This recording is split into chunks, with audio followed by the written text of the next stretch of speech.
कहाँ जा रहे हैं आप? मधु,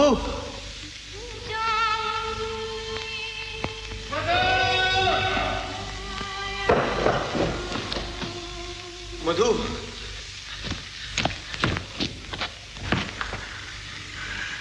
मधु,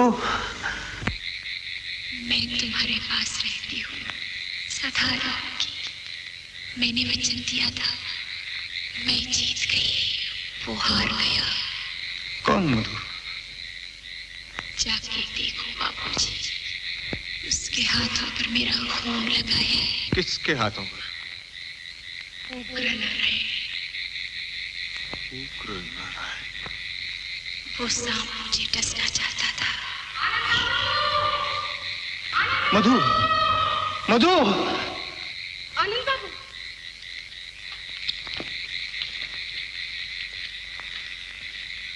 मैं जा रहा हूँ। कहाँ? उसके हाथ मेरी मधु के खून में रंगे हुए हैं और वो सांप अभी जिंदा है। कौन? किसकी बात कर रहे हैं आप? उग्र नारायण, उग्र नारायण। उग्र नारायण। मैं जानता हूं उस छटे हुए बदमाश को। पहले भी जो 2-1 कत्ल हुए उनमें उसी का हाथ था। आप ये सब जानते हैं और वो खौफनाक दरिंदा इस तरह आजादी से घूम रहा है। आप उसे गिरफ्तार क्यों नहीं करते इंस्पेक्टर साहब? मैंने अपनी लाचारी बताई ना। बिना किसी सबूत के कुछ भी नहीं किया जा सकता। हेलो, हेलो कमल। हाँ हाँ। अरे भाई, माधवी का डांस हो और मैं ना आऊं? अभी तो पूरे 15 मिनट बाकी हैं। मैं यहां से सीधा वहां पहुंच रहा हूं। हाँ, ओके, चलो। अच्छा, अगर आप कुछ नहीं कर सकते तो मैं चलता हूं इंस्पेक्टर साहब। ठहरिए, पिस्तौल रख दीजिए। लाइए। सिर्फ 2 दिन के लिए पिस्तौल मुझे दे दीजिए। मैं उस पापी का खून करके ये आपको वापस कर दूंगा, चाहे उसके बाद आप मुझे फांसी पर चढ़ा दे, लेकिन मेरा इंतकाम पूरा हो जाए बस। डोंट बी रैश मिस्टर आनंद। पिस्तौल रख दीजिए।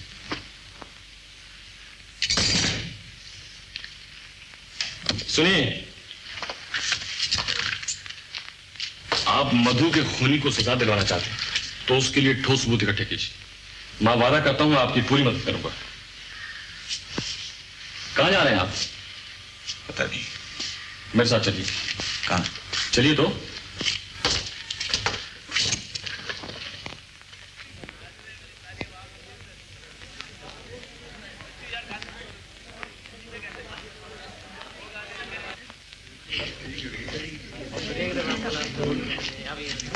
हेलो। हेलो इंस्पेक्टर, आप लोगों ने बड़ी देर लगा दी। जी हाँ, ऑफिस के काम में कुछ देर लगी।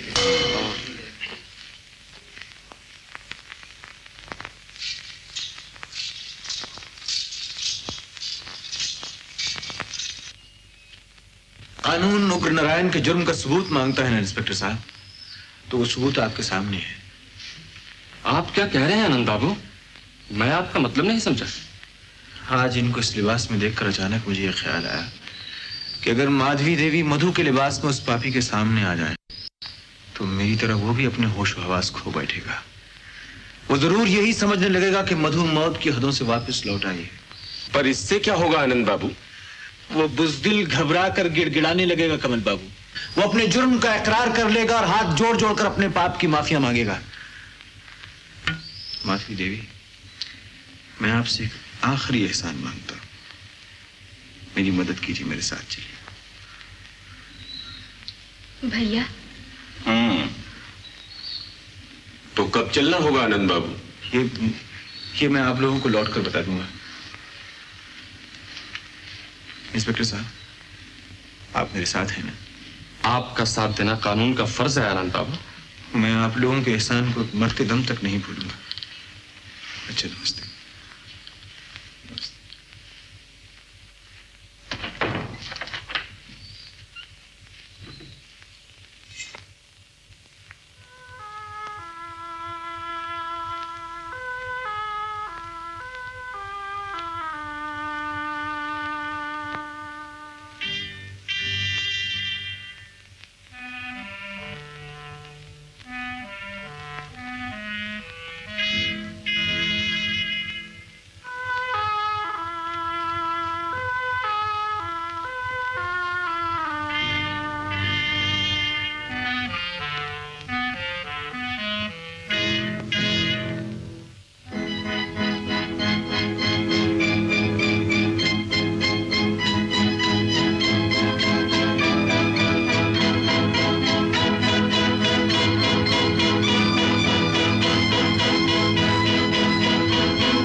यहाँ बैठे थे? तुम यहाँ क्या करने आए हो? आपसे माफी मांगने आया था। किस बात की माफी? राजा साहब, आप तो जानते हैं कि जवानी में इंसान से क्या क्या गलतियां होती हैं। मैं भी उन्हीं गलतियों का फल पा रहा हूँ। साफ साफ कहो, क्या कहना चाहते हो? मधुमती की खातिर मैंने आपसे खामखा झगड़ा मोल लिया राजा साहब, और उसका नतीजा भी आप देख रहे हैं। न मेरे पास खाने को कुछ है, न पहनने को। जिंदगी से तंग आ गया। जिंदगी से तंग आ गए हो तो यहाँ किस लिए आए हो? अगर आप कुछ मदद कर दें तो मैं घर लौट जाना चाहता हूँ। नहीं, मैं भीख या खैरात नहीं चाहता राजा साहब। मुझसे कोई खिदमत ले लें आप। तुम्हारा घमंड अभी तक नहीं टूटा। घमंड अगर रहता तो मैं आपके पास आता ही क्यों राजा साहब? आप तो जानते मैं ये तस्वीरें वगैरह बना लेता हूँ। अगर आप मुझे मौका दें तो मैं आपकी एक तस्वीर बनाना चाहूँगा। ओह, तस्वीरें बनाने का शौक अभी तक बाकी है? मेरे पास वक्त नहीं, फिर कभी आना। राजा साहब, फिर आने के लिए शायद मैं जिंदा ही न रहूं। मेरी कुछ मदद कर दें, मैं यहाँ से चला जाना चाहता हूँ। मगर मेरे पास दिन में वक्त ही नहीं। तो मैं किसी वक्त शाम को आ जाऊंगा, जब भी आप कहेंगे तब। अच्छा, तो कल शाम को 6, 6:30 बजे आ जाना।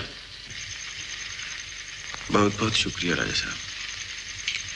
अच्छा, मैं चलता हूँ। नमस्ते।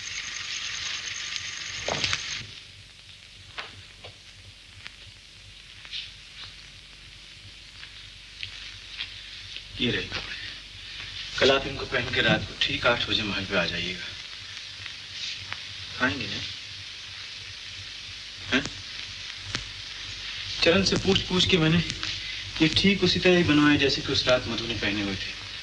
लेकिन शाम का रास्ता बहुत खराब है। आप इनके साथ आएंगे ना? हाँ, जरूर आऊंगा। अच्छा, तो फिर मैं चलता हूँ। अभी तो आप आए हैं, जरा ठहरिए ना। माधवी, जरा चाय वाय। नहीं, आप तकलीफ न कीजिए।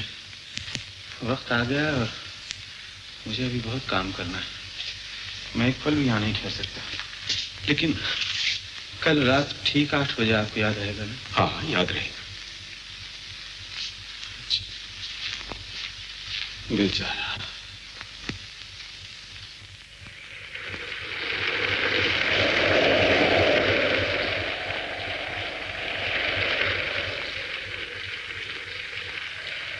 पहले मैं चलता हूँ। आप अपना पूरा इंतजाम करके बाद में आइए। Don't you worry about it.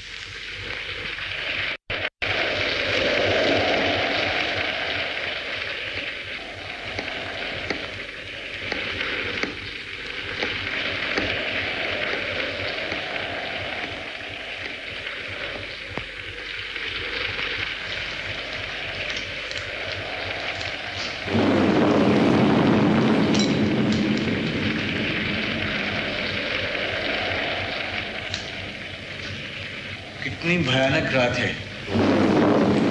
फजूल बातें बनाने आए हो या तस्वीर बनाने? चुपचाप अपने काम किए जाओ।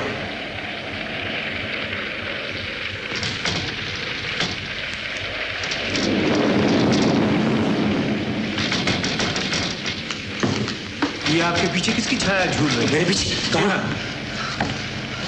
कौन? ओह, कुछ नहीं, पर्दे की परछाई। आनंद, तुम मुझे डराना चाहते थे? जी नहीं, मैं खुद डर गया था राजा साहब। मेरे पास फालतू वक्त नहीं। कितने बजे? 8 बजने में अब ज्यादा देर नहीं है राजा साहब। जाओ अपना काम करो।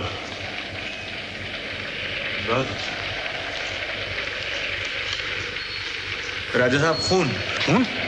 जी हाँ, खून।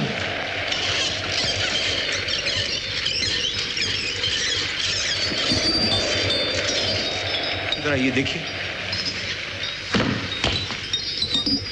आपकी तस्वीर पर अपने आप ये खून के धब्बे उभर आए हैं। ये जरूर तुम्हारी हरकत होगी। नहीं राजा साहब, इसमें यकीनन किसी और का हाथ है। किसी और का हाथ? लेकिन इस वक्त हम दोनों के सिवा और यहाँ कौन? जरूर कोई है, मैं महसूस कर रहा हूँ राजा साहब। की आवाज सुनी? ऐसे मालूम होता है जैसे 2 बढ़ते हुए पैरों में पायल खनक रही हो। आप सुन रहे हैं ना? नहीं, मैं कुछ नहीं सुन रहा। बेटा दूध डाल।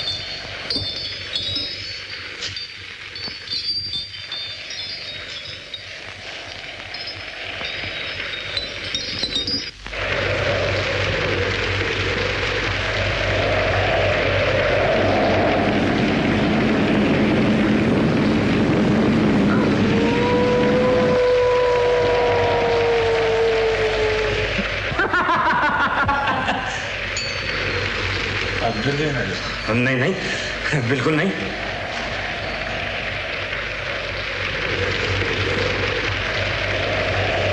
किस तरह देख रहे हो मेरी तरफ? जैसे एक चित्रकार देखता है। जो आदमी के अंदर होता है अच्छा चित्रकार, वो ही बाहर लाने की कोशिश करता है। ऐसा आप रूह को मानते हैं? क्यों पूछते हो ऐसी बातें? आज की रात ही कुछ ऐसी है। ऐसे मालूम होता है जैसे कोई रूह जिसकी जिंदगी का सपना अधूरा रह गया हो, आने की कोशिश कर रही है। देख रहे हैं वो लपलपाते साए से, सुन रहे हैं उसकी दर्द भरी लंबी लंबी आहें, उसकी सिसकियों की आवाज।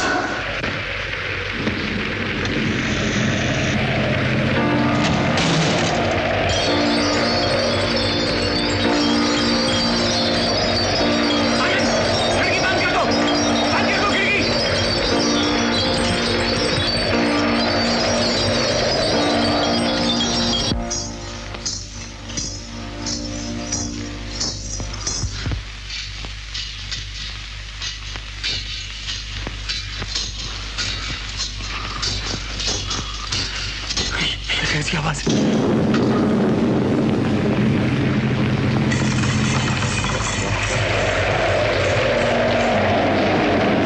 कौन है वो? आनंद, बत्ती बत्ती, आनंद!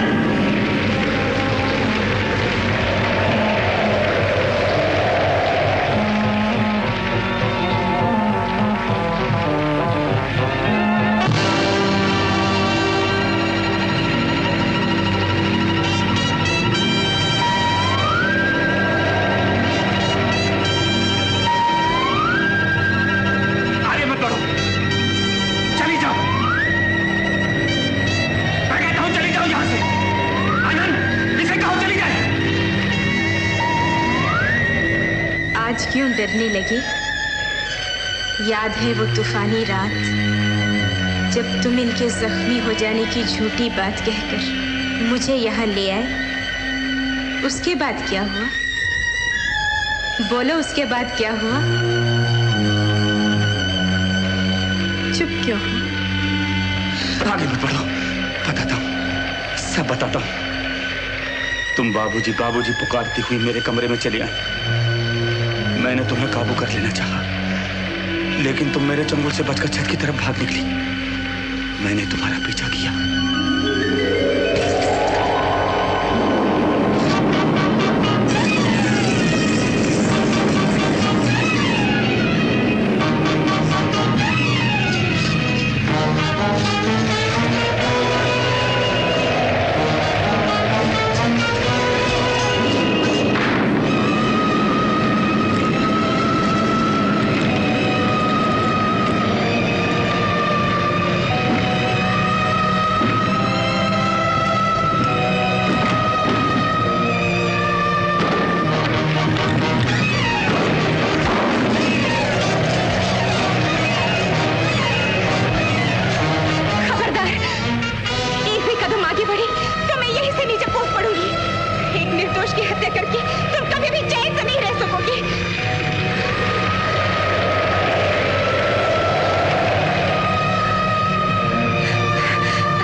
तुमने मेरी लाश को झील के किनारे दबा दिया ताकि कोई जान न सके। हाँ, मैंने तुम्हें कत्ल किया था और एक बार फिर तुम्हें कत्ल करूंगा। कोई है? रोशनी, रोशनी!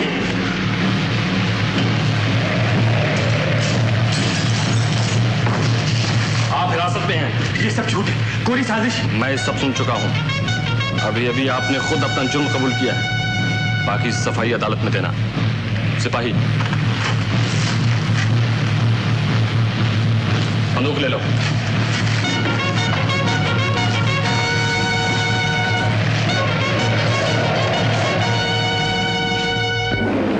मुजरिम अपने जुर्म की सजा पाएगा, लेकिन इससे क्या होगा? इससे क्या होगा? मेरा सुकून तो वापस नहीं आ सकता, मेरी उम्मीदें तो नहीं लौट सकती माधवी देवी।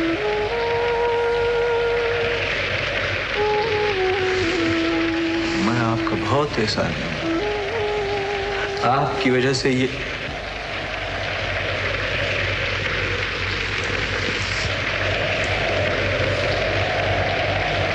लेकिन आपको ये सब बातें कैसे मालूम हुई? आपको ये सब बातें कैसे मालूम हुई जिनसे मैं खुद ना वाकिफ? इस मनहूस जगह पे आने के बाद मेरी मधु पर क्या जुल्म हुआ यह आपने कैसे जाना माधवी देवी? आपके होठों पर ये पुरस्कार मुस्कुराहट क्यों खेल रही है? आपकी आंखों में अजीब सी झलक क्या है? आप कहां जा रही हैं माधवी देवी? भैया 8 तो बज चुके हैं, मैं भाग के जाती हूँ। आप चुप क्यों हैं? मेरी बात का जवाब क्यों नहीं देते? आनंद बाबू, आनंद बाबू, माफ कीजिए आनंद बाबू, रास्ते में गाड़ी खराब हो जाने के कारण मुझे देर हो गई।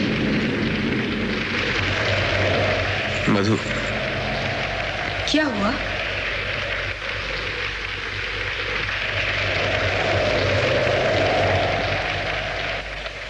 वो आई थी। कौन? मधु। कहाँ? बाबूजी। सुना आपने? वो मुझे पुकार रही है। बाबूजी। वो मुझे पुकार रही है। आनंद बाबू, आनंद बाबू। माधवी। बाबूजी।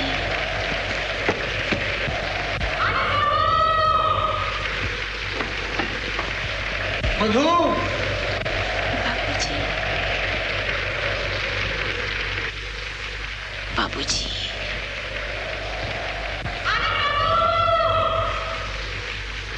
मधु।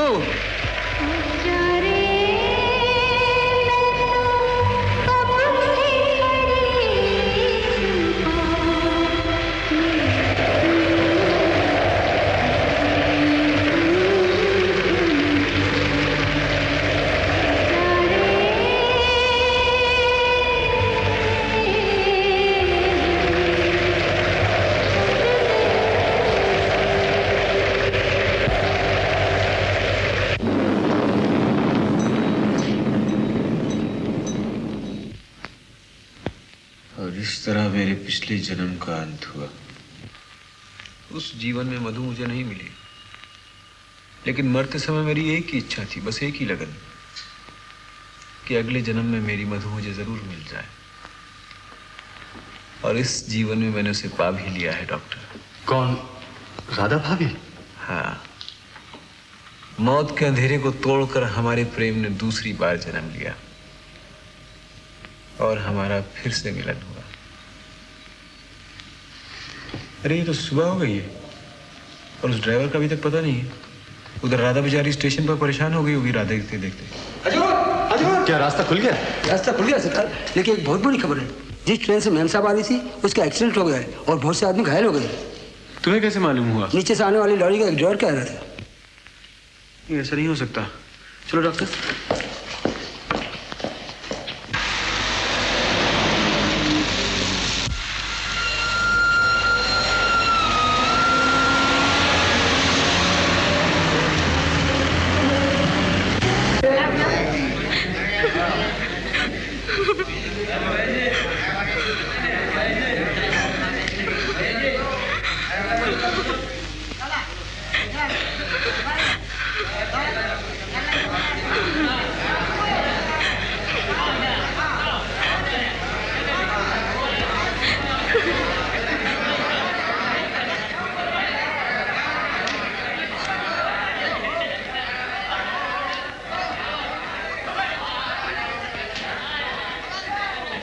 राधा, अच्छी तो हो तुम।